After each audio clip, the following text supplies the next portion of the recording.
Alhamdulillahi Rabbil Alamin. Alhamdulillah alladzi allafa baina qulubina fa asbahna bi ni'matihi ikhwana. Asyhadu an la ilaha illallah wa anna Muhammadan abduhu wa rasuluh. Allahumma salli wa sallim wa barik ala hadha nabiyyil karim al-alimil hadi an-nadhiril bashir alaihi afdhalus salatu wat taslim. وعلى آله وأصحابه وأنصاره وجنوده ومن تبعهم بإحسان إلى يوم الدين أما بعد فيا أيها الحاضرون اتقوا الله حق تقاته ولا تموتن إلا وأنتم مسلمون. فقال عز وجل وسارعوا إلى مغفرة من ربكم وجنة أرضها السماوات والأرض وعدت للمتقين. صدق الله العظيم.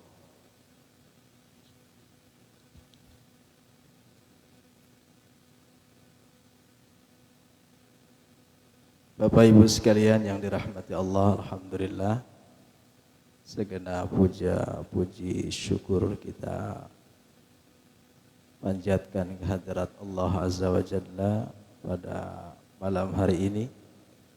Allah Ta'ala memperkenankan kita semuanya untuk bisa berkumpul kembali bersama-sama dalam agenda rutin kita, ta'lim yang sedianya biasa dilaksanakan pada setiap Ahad malam Senin ini.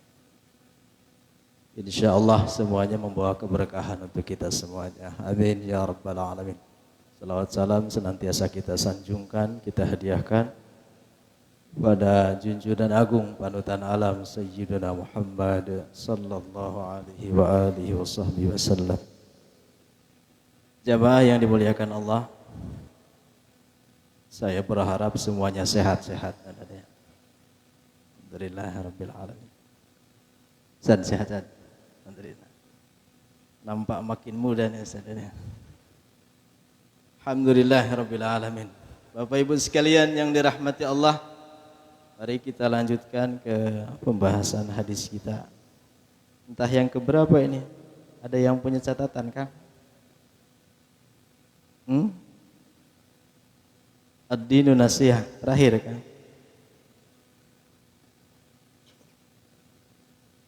Sudah selesai belum itu Ustaz?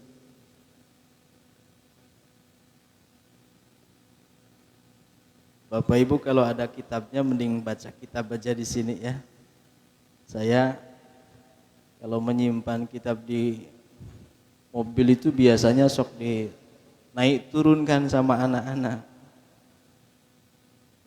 Sebenarnya sudah disiapkan tapi anak-anak seringkali tidak paham, kemudian diturunkan. Kalau ada kitabnya atau bahkan syarahnya, mari kita baca bersama-sama di sini. Kita lanjutkan ke hadis berikutnya, Bapak Ibu rahimakumullah. Adalah hadis yang ke-8.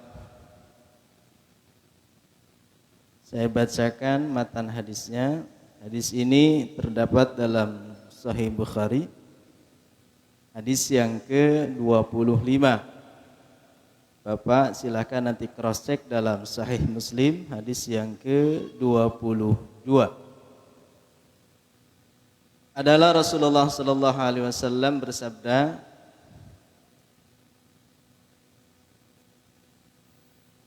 qala umirtu an uqatilan nasa hatta yashhadu an la ilaha illallah wa anna Muhammadar Rasulullah wa yuqimus salata wa yu'tuz zakata fa idza fa'alu dhalika asamu minni dima'ahum wa amwalahum illa bihaqqil Islam wa hisabuhum 'ala Allah Ta'ala.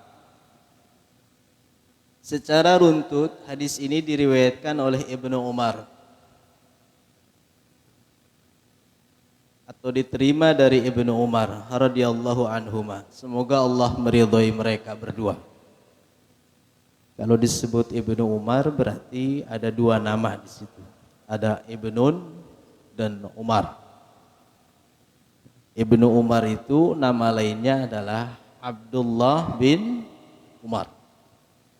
Salah seorang fuqahanya para sahabat. Kalau Bapak baca dalam berbagai sejarah, Ibnu Umar ini dikenal sebagai ulamanya para sahabat. Bahwa beliau ketika diutusnya Nabi SAW masih berusia belia, betul. Tetapi beliau salah seorang di antara sahabat yang dikader oleh Rasulullah SAW, yang kelak kemudian menjadi ulamanya para sahabat. Ada Abdullah bin Abbas, Sayyidina Abdullah bin Abbas. Ada Sayyidina Abdullah bin Umar. Ada Sayyidina Abdullah bin Amr bin Al-As. Ini nama Abdullah yang terkenal di zaman itu. Namanya sama Abdullah, bapaknya saja yang berbeda. Dan spesifikasi atau kekhususan keilmuannya pun berbeda-beda. Kecenderungannya Sayyidina Abdullah bin Umar ini lebih kepada fikih. Maka biasanya para sahabat yang bertanya tentang fikih akan ditunjukkan kepada beliau. Bahkan di zaman seterusnya setelah Rasulullah SAW wafat, pada masa kekhalifahan Abu Bakar Siddiq, Umar bin Khattab, Sayyidina Utsman bin Affan, dan berikutnya, ini sahabat-sahabat muda dulu ketika Nabi kemudian menjadi tumpuan pertanyaan para sahabat dan para tabi'in generasi berikutnya, karena saking mendalamnya keilmuan beliau. Jamaah yang dirahmati Allah, adalah Nabi SAW bersabda, umirtu an uqatilan nasa. Aku diperintahkan untuk memerangi manusia hatta yashhadu, sehingga mereka bersaksi an la ilaha, bahwasannya tidak ada ilah siapa illallah, kecuali Allah. Para ulama hampir bersepakat bahwa hadis ini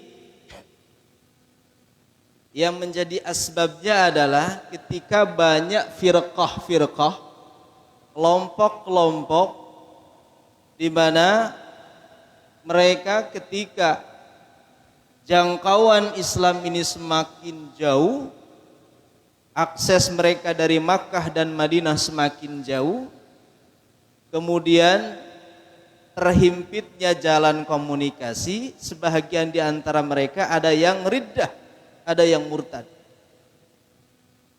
Bahkan bukan sekedar murtad, sebahagian di antara mereka ada yang enggan atau menolak untuk membayarkan zakat.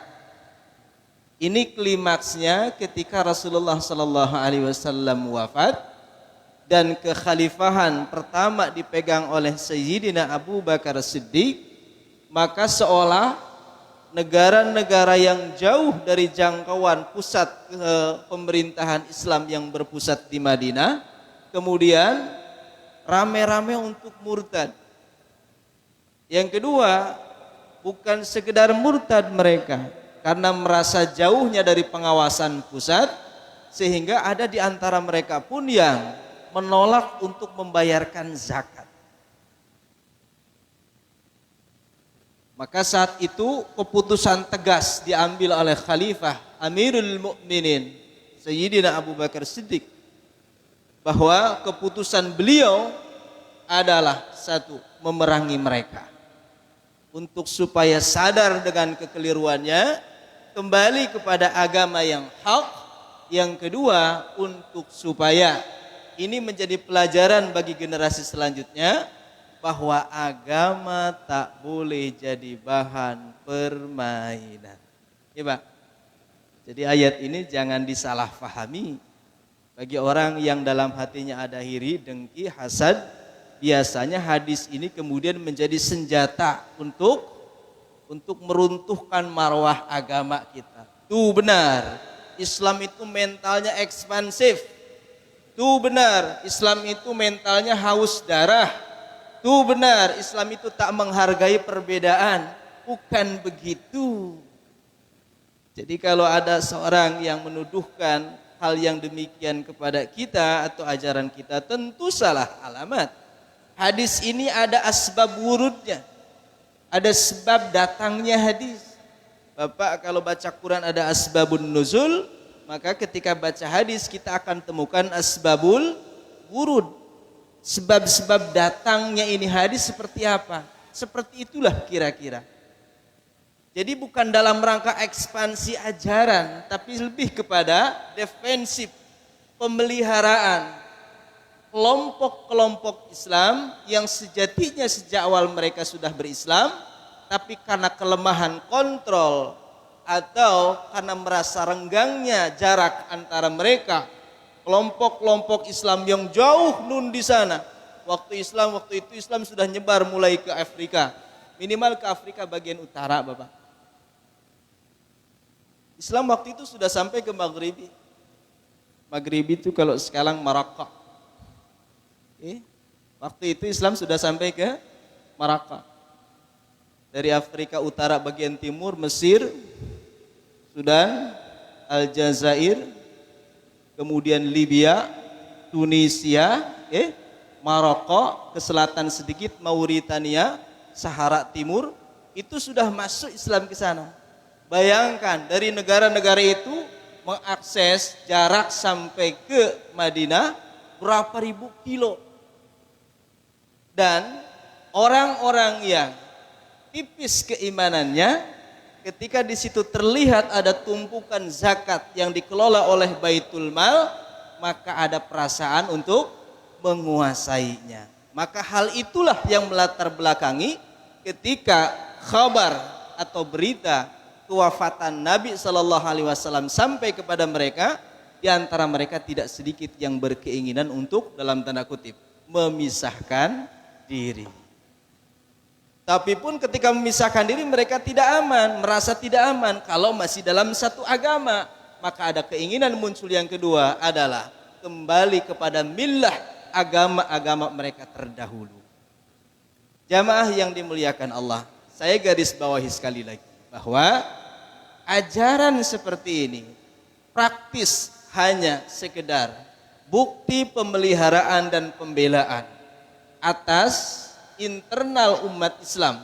Hadis ini tidak sama sekali bisa difahami ketika kita memaksa orang, atau Islam ketika dituduh memaksa orang, memaksa agama lain untuk tunduk patuh terhadap agama ini, apalagi dengan cara pemaksaan. Sebab kalau demikian berarti akan bertabrakan dengan nas Al-Quran yang lain, yang itu jauh lebih sahih, jauh lebih kuat kekuatan dalilnya atau kekuatan hujahnya. Apa itu? Bapak baca sendiri ayatnya. La ikraha fiddin. Tak ada paksaan dalam agama.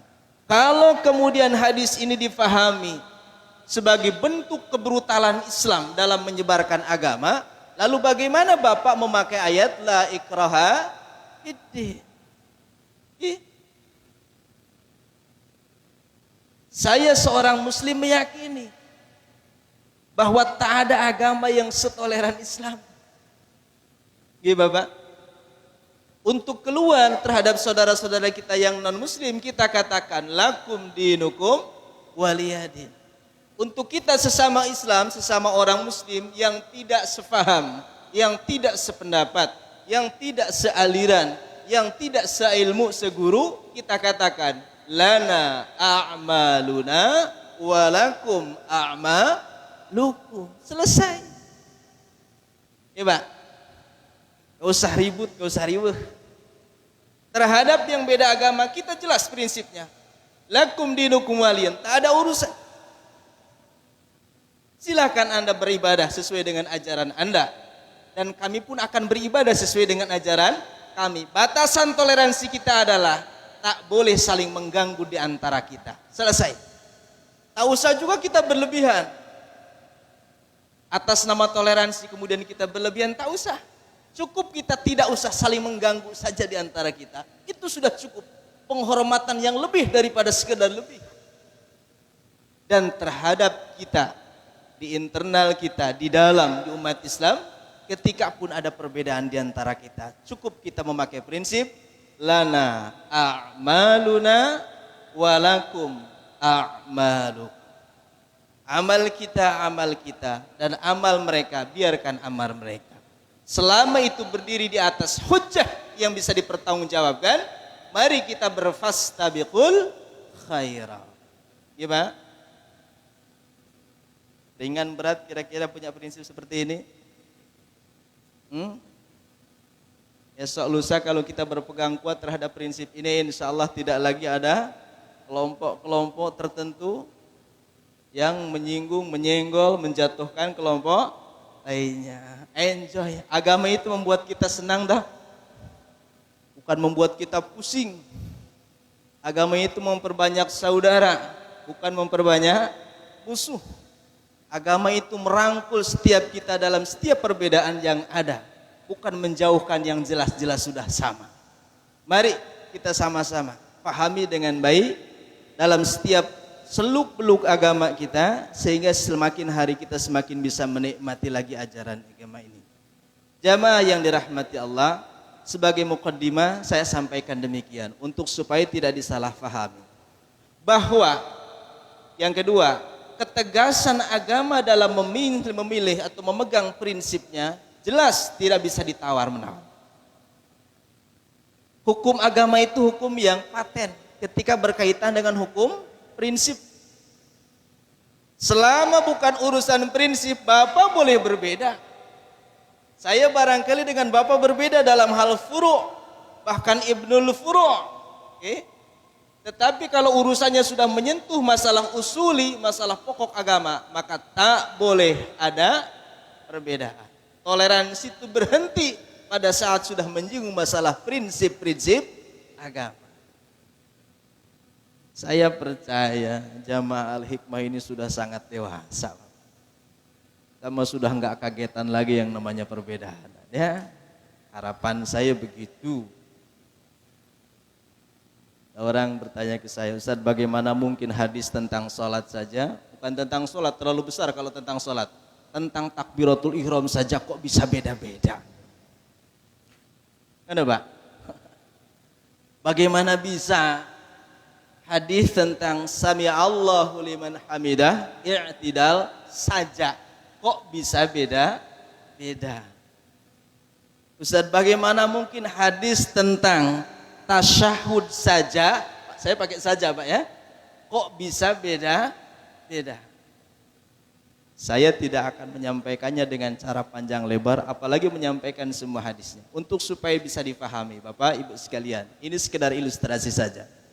Andai Kang Selamat ngimami di depan, Bapak berada di saf yang kedua, saf pertama, kemudian berurut saf kedua, saf ketiga, saf keempat, dan sampai penghujung masjid sana ke belakang.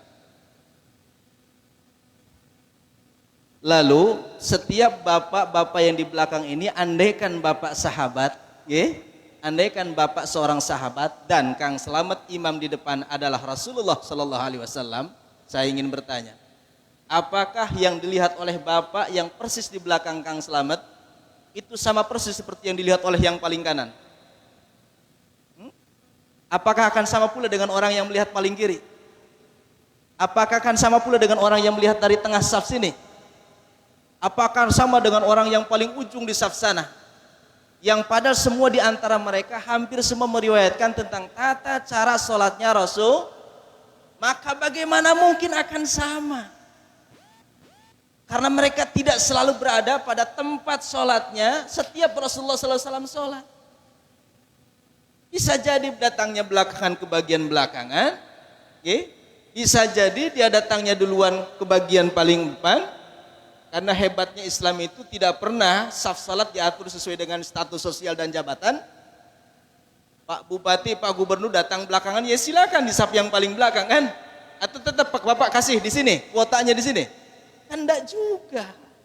Karena Sayyidina Abu Bakar Siddiq adalah sahabat yang paling utama di antara semua sahabat.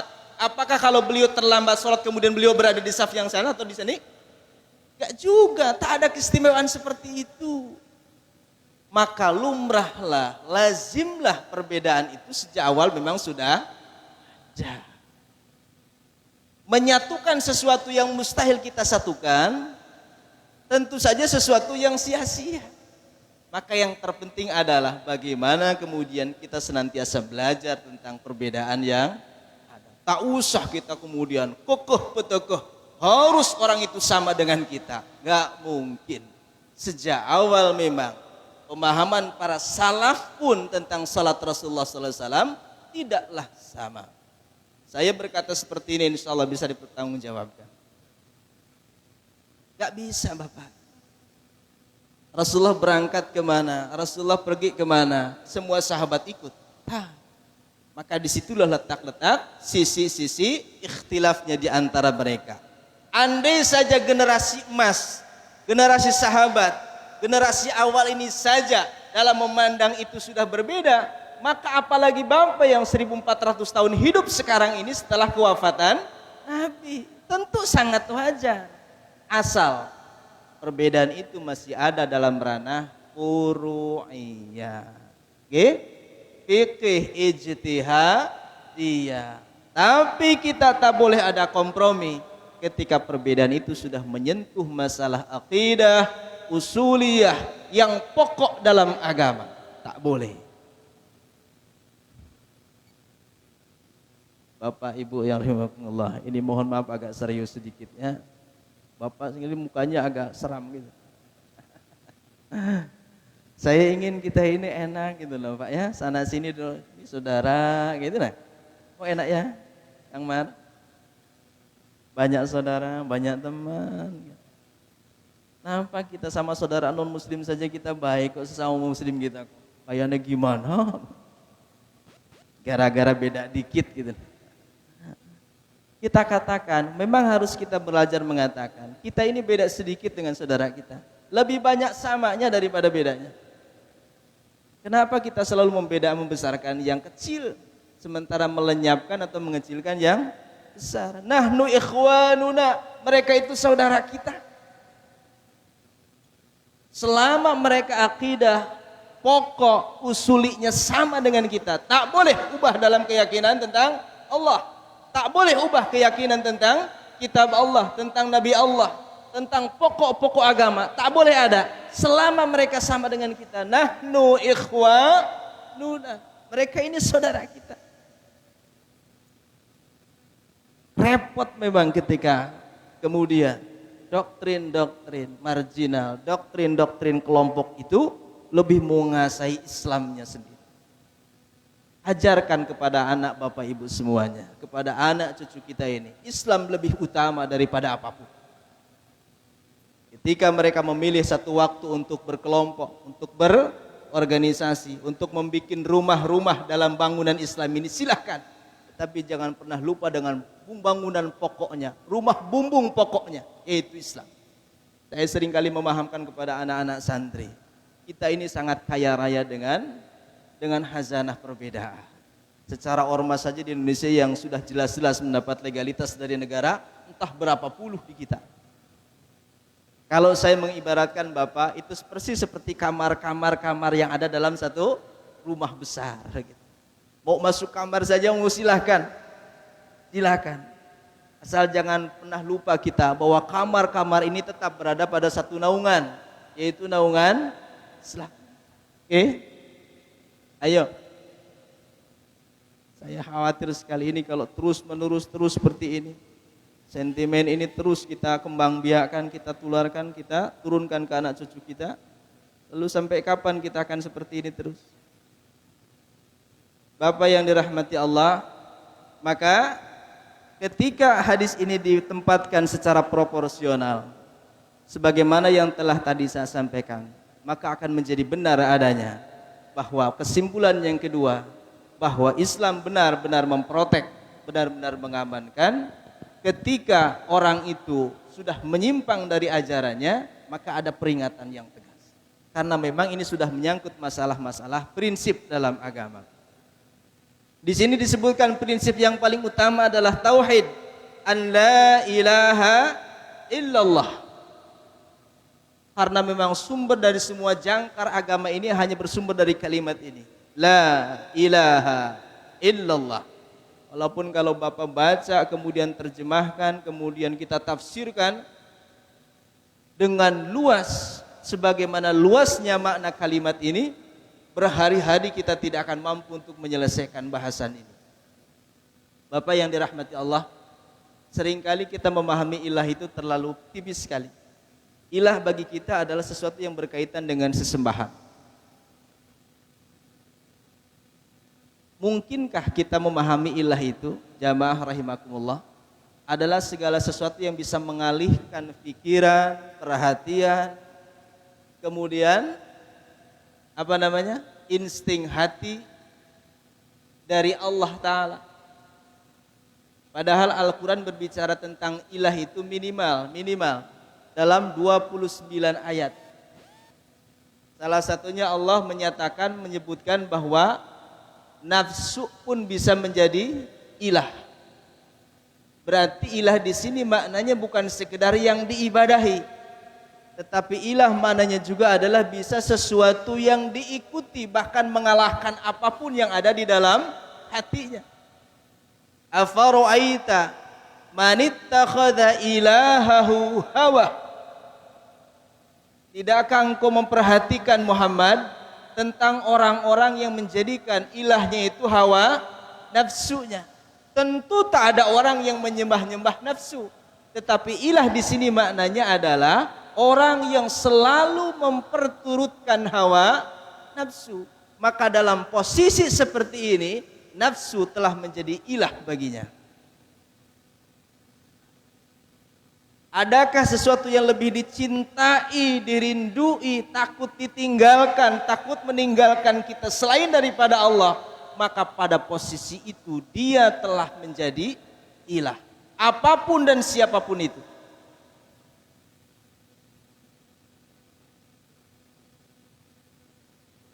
Kalau selama ini kita memahami ilah itu mesti yang disujudi, mesti yang dirukui, rasanya terlalu sempit. Karena kita pun percaya, hakul yakin, kita ruku sujud pada ke Allah begitu ya. Tapi iyakah dalam keseharian kita benar-benar memperturutkan dan mengikuti semua ajakan Allah itu? Atau jangan-jangan nafsu belaka lah yang seringkali kita lebih ikuti daripada perintahnya Allah Ta'ala. Orang macam saya ini lebih banyak ke nafsunya Bapak. Sejujurnya untuk mengatakan Allah ilahi, Allahu Rabbi masih agak berat. Karena nyatanya kita lebih suka mengikuti nafsu kita daripada ajakan Allah Ta'ala. Maka konkretnya kita bisa buktikan dalam kehidupan kita sehari-hari. Yang nyata-nyata saja, adzan itu kita lagi ngapain? Di adzan itu kita langsung kemana? Itu bukti konkret nih. Kita lebih mendengarkan ajakan siapa? Ini saya ngomong kayak gini bukan berarti saya bisa Bapak, enggak sama sekali Kang Mar. Enggak Kang. Saya juga kadang-kadang masih mbalelo. Ada aturan ketika ngajar anak, tanggung nih Kang. Bilang ke anak-anak tuh suruh dikomati dulu lah, silahkan sholat duluan lah. Ini kayak gini ilah bukan ya? Gitu kan? Itu yang konkret. Kalau saya nunjuk muka, apalagi muka sendiri, mungkin saya tak terima. Tapi kalau disodori dengan bukti yang nyata, yang konkret, ternyata seringkali kita memperturutkan ilah lain daripada ilah Allah. Padahal Bapak katakan la ilaha, tak boleh ada ilah, tak boleh ada yang diikuti, tak boleh ada yang dipanuti, tak boleh ada yang dikhawatirkan, tak boleh ada perasaan ingin ditinggalkan, itu takut ditinggalkan. Illallah, kecuali nyatanya Kang Mar ada macam orang macam saya mah sudah lebih takut kurang makan daripada ditinggalkan Allah mah sudah. Orang macam saya mah lebih takut kekurangan kebutuhan daripada ditinggalkan Allah mah. Dalam? Oh kagok nih, sama, ya Kang. Sunda sini juga sama kagok. Cara Sunda Banjar pameng gitu. Ya, saya lebih khawatir untuk tidak disukai orang lain, manusia, daripada saya tidak disukai atau dimarahi Allah Ta'ala. Orang macam saya masih kayak gitu kan. Lebih senang mencari keridhaan manusia daripada keridhaan Allah. Rasanya kalau dimurkai Allah mah biasa-biasa saja. Tapi sekali waktu ketemu sama orang salaman, dia bermuka kecut saja, sakit rasanya hati. Itu orang macam saya masih begitu.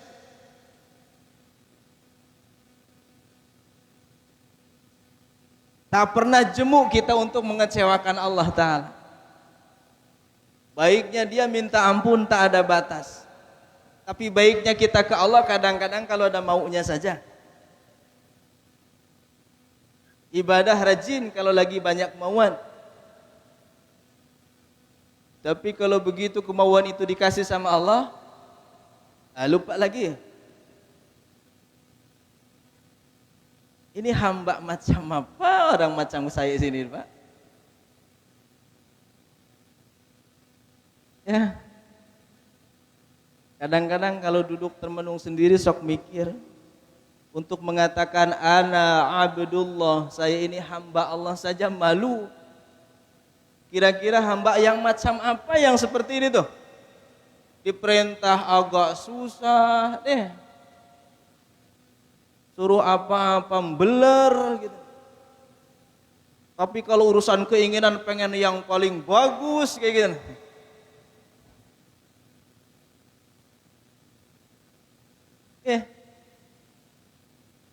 Janjiannya sebenarnya itu untuk kita. Untuk si hamba, untuk saya.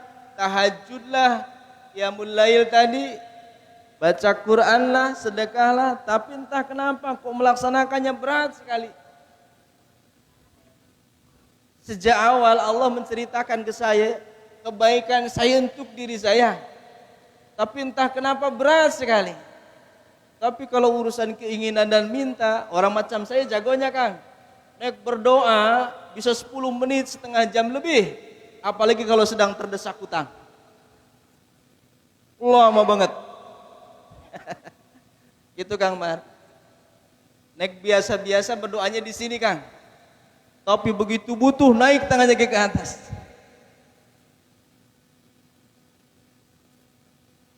Suatu waktu saya dinasihati oleh guru saya dulu. Kali-kali kata beliau, berdiamlah di tempat yang gelap. Lihat telunjukmu dan jari-jari. Setelah itu kemudian upayakan kamu bisa memegang apa yang ingin kamu pegang dari sebagian anggota tubuh. Setelah itu kemudian katakan kepada dirimu, orang macam kita ini kira-kira layak tidak disebut hamba Allah? Untuk sekedar dikatakan hamba Allah yang standar saja, Abdullah, layak tidak kira-kira? Yang kedua, beliau selalu katakan, orang yang punya amalan, modal amalan macam kita ini, kira-kira layak tidak ke surga? Mungkinkah ada surga dengan harga yang murah seperti amalan saya ini? Karena kita hampir sekali terlalu pede. Esok lusa kita pasti masuk surga. Pertanyaannya surga yang macam mana, Bah? Yang harganya semurah seperti sedikitnya amalan saya ini. Adakah harga yang murah, surga yang murah harganya seperti murahnya sedikitnya amalan saya ini? Bukankah sedikitnya amalan itu pun telah diberikan balasannya hari ini dengan berjuta nikmat yang telah kita rasakan bersama-sama? Pertanyaan lebihnya, lalu yang tersisa untuk esok siapa? Sudahlah amalan itu kecil, sedikit, itu pun balasannya sudah kita nikmati sekarang. Pertanyaannya, lalu yang tersisa buat besok siapa? Mungkinkah masih ada sisa itu? Sering-seringnya kita menjawab terhadap pertanyaan yang kita buat untuk memuhasabahi diri sendiri, itu lumayan efektif, Kang. Untuk satu, mata ini tak terlalu sering melihat orang. Dari mulai itu kemudian mata kita mulai fokus untuk melihat kekurangan diri sendiri. Ternyata mubazir benar pikiran kita, mata kita, ingatan kita untuk sekedar mengingat-ingat orang lain. Sebab jauh di balik itu ada berjuta kekurangan yang masih ada dalam diri sendiri. Tak ada waktu hampir-hampir kita untuk berpikir tentang kekurangan orang lain. Rasanya kita selalu terlalu sering untuk percaya diri, seolah-olah kita nikmati besok langsung ke surga. Jamaah yang dirahmati Allah, cara-cara ini khusus untuk saya. Bapak bisa cari cara lain. Karena seringkali kita tertipu oleh angan-angan kita sendiri.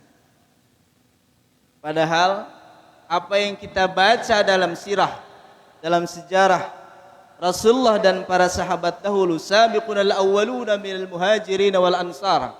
Mereka orang-orang yang menjadi para pendahulu kita, para salafi. Orang-orang terdahulu dari generasi pertama dan kedua. Mereka untuk membeli apa yang mereka inginkan, yang kita sebut dengan surga itu, ternyata dengan harga yang sangat mahal. Saya sih harus membelinya dengan cara gimana? Andai surga itu dibeli dengan darah, maka orang yang macam Sayyidina Hamzah bin Abdul Muttalib lah orang yang paling layak untuk mendapatkan surga. Ammar bin Yasir, Talhah bin Ubaidillah, Zubair bin Al-Awwam, dan sahabat-sahabat utama lain, mereka sangat berhak untuk mendapatkan itu. Dan nyatanya sebagian besar di antara mereka sudah mendapatkan jaminan. Salah satu di antara 10 sahabat yang dijamin masuk surga. Andailah kemudian kepantasan itu kita ambil dari banyaknya infak, banyaknya sedekah, banyaknya bantuan, berjihad mereka dengan hartanya, maka rasanya Sayyidatuna Khadijah al-Kubra, Uthman bin Affan, Abdurrahman bin Auf, Abu Bakar Siddiq, Zubair bin Awam, orang yang kaya raya itu, merekalah yang paling berhak untuk menyatakan dirinya orang yang tenang dengan nasibnya nanti di akhirat. Andai kita mensepadankan diri bahwa saya adalah orang yang berani, saya telah melakukan banyak kebaikan karena jasa saya mengajar, jasa saya memberikan ilmu kepada orang lain, itu menjadi andalan kita, lalu kemudian kita percaya diri nanti akan ke surga, maka rasanya orang-orang terdahulu yang mendedikasikan hidupnya bahkan tidak pernah mengenyam kenikmatan dunia dalam tanda kutip, seperti halnya Imam Bukhari, Imam Muslim, yang mereka bahkan tak sempat untuk menikah, rasanya lebih pantas untuk merasa santai, sebab esok hari pasti akan masuk surga. Lalu dengan sebab apa kita merasa tenang bahwa kita pasti esok masuk surga, padahal kebaikan kita dalam semua sisinya hampir-hampir belum layak untuk dikatakan sebuah jaminan esok lusa kita akan mendapatkan surga Allah Ta'ala.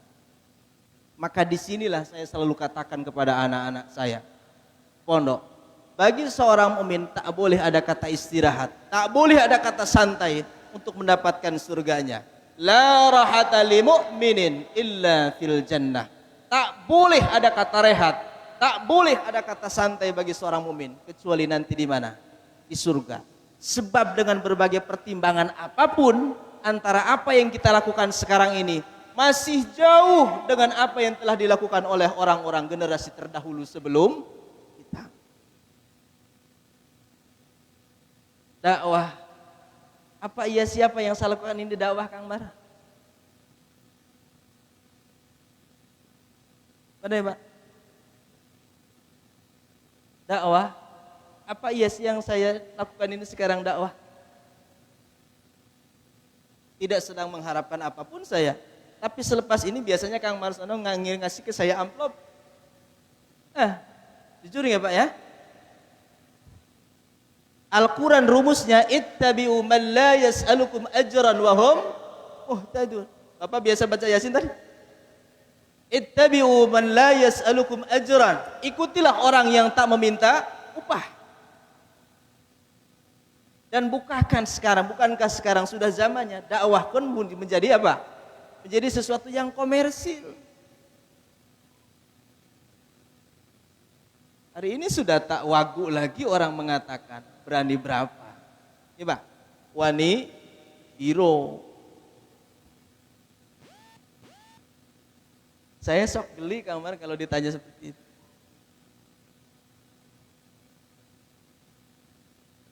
Kemarin di Majalengka, pendopo.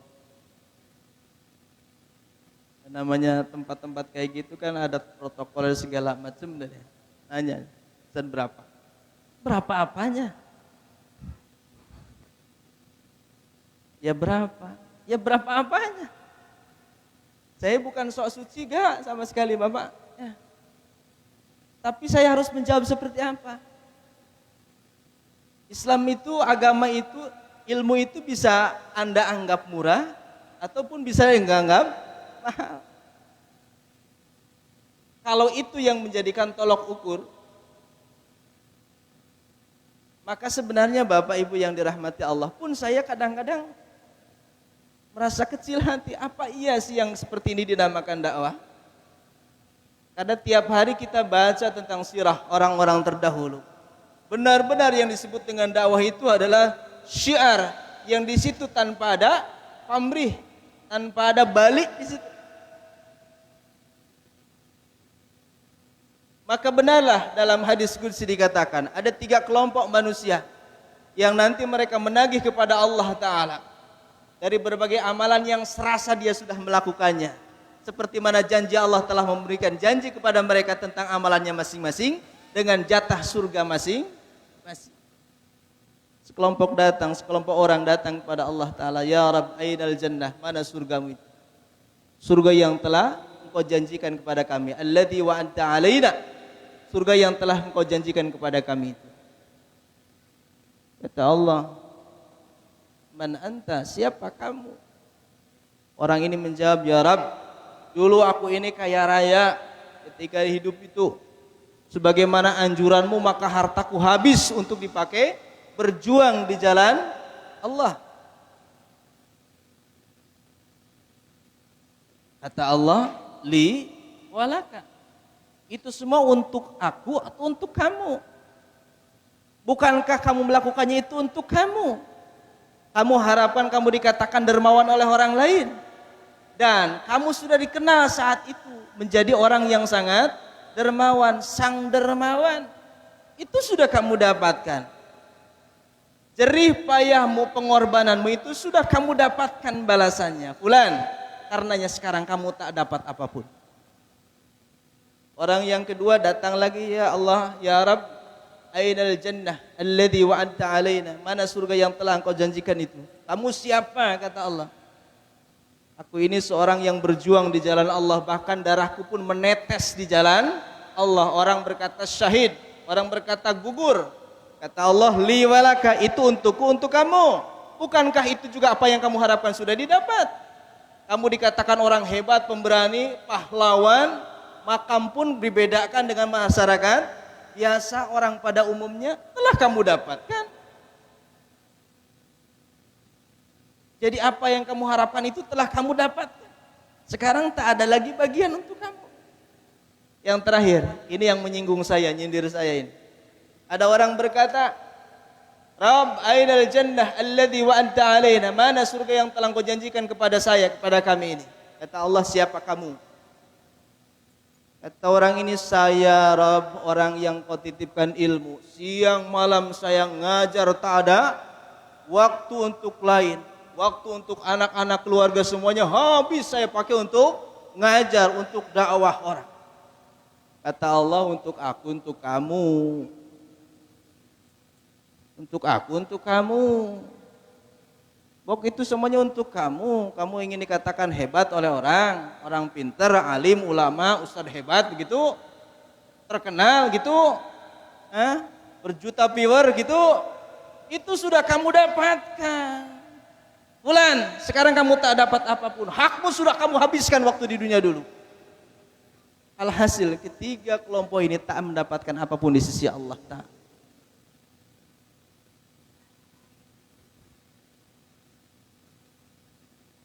Tak ada hasil apapun kecuali harapan hampa.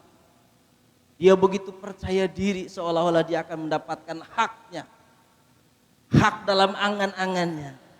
Padahal sejatinya daripada yang satu yang sejati, dia telah mengambilnya dulu ketika dia hidup di masa hidupnya di dunia. Sudah tak tersisa lagi. Kata-kata bisa dirangkai Bapak, lisan bisa dirubah. Kata orang Sunda mah abong letah teu tulangan, panggam-panggam nak ngurus letah mah. Ya, seolah baik, seolah ikhlas, seolah tak ada maksud apapun. Padahal yang paling tahu tentang hati kita adalah kita dan Allah sahaja. Maka saya selalu menasihati diri, berhentilah untuk berpura-pura. Berhentilah untuk memakai topeng itu. Sudah cukup. Usia sekarang 40 tahun lebih dikit, sudah cukup untuk berdusta. Berdusta terhadap diri sendiri dan mendustai orang lain. Cukup sudah. Rugi rasanya sisa hidup ini kemudian kita habiskan untuk selalu berpura-pura baik di hadapan orang lain. Bapak jangan pernah sungkan katakan kepada anak istri, kesemuanya kita. Kritik, kasih masukan, nasihati. Kalau perlu agak keras, kasih keras sedikit. Untuk mengingatkan kita supaya kita tidak lupa bahwa kita ini sebenarnya siapa, dan untuk supaya kita tidak lupa, kita tidak merasa nyaman dengan baju, muka, lidah yang selama ini kita pakai, karena seringkali hal itu kemudian menindak-bobokkan kita seolah-olah kita merasa sudah baik, padahal di hadapan Allah Ta'ala tak ada nilainya sama sekali. Jamaah yang dimuliakan Allah, tak ada pertolongan yang paling kita harapkan kecuali pertolongan Allah Ta'ala. Itu yang paling mahal. Mari kita berupaya keras untuk terus memalingkan wajah kita dari hal apapun yang sekiranya bisa memalingkan hati kita dari Allah Ta'ala. Tak ada orang hebat di sini, tak ada orang yang lebih baik di sini. Saya pun sama pembelajar. Mari kita sama-sama untuk menghabiskan sisa-sisa umur kita untuk menjadi diri kita yang sebenarnya, yakni hamba Allah Ta'ala. Cukupkan Allah sebagai tujuan hidup kita, tak ada yang lain. Urusan orang akan berkata apa, urusan orang akan mengomentari kita seperti apa, biarkan menjadi hak mereka masing-masing. Toh kita pun akan kembali kepada Allah dengan menghadapkan wajah kita sendiri, seperti mana kita lahir pun, dengan nasib dan pembawaan diri sendiri. Tak ada orang yang bisa menyelamatkan orang lain, dan tak ada orang yang bisa mencelakai orang lain. Semua kita akan mempertanggungjawabkan di hadapan Allah Ta'ala dengan bekal kita masing-masing. Bapak akan terpisah dari ibu, ibu akan terpisah dari bapak, kita akan terpisah dari anak, saudara akan berlepas diri dari kita semuanya. Saat itu kita akan datang kepada Allah Ta'ala dengan wajah, dengan muka, dengan pribadi, dan dengan amal masing-masing. Yauma yafirrul mar'u min akhihi wa ummihi wa abihi wa sahibatihi wa banihi likulli imri'in minhum yawma idin sya'nu yughni. Hanya manusia terbagi dengan dua kelompok. Wujuhu yawma idin musfirah, dhahikatum mustabsyirah. Kelompok yang baik, kelompok yang celaka. Wa wujuhu yawma idin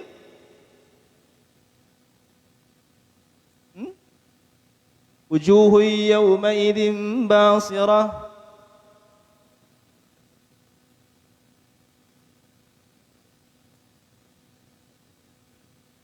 Yawma yafirrul mar'u min akhihi وأمه وأبيه وصاحبته وبنيه لكل امرئ منهم يومئذ شأن يغنيه وجوه يومئذ مسفرة ضاحكة مستبشرة ووجوه يومئذ باسرة.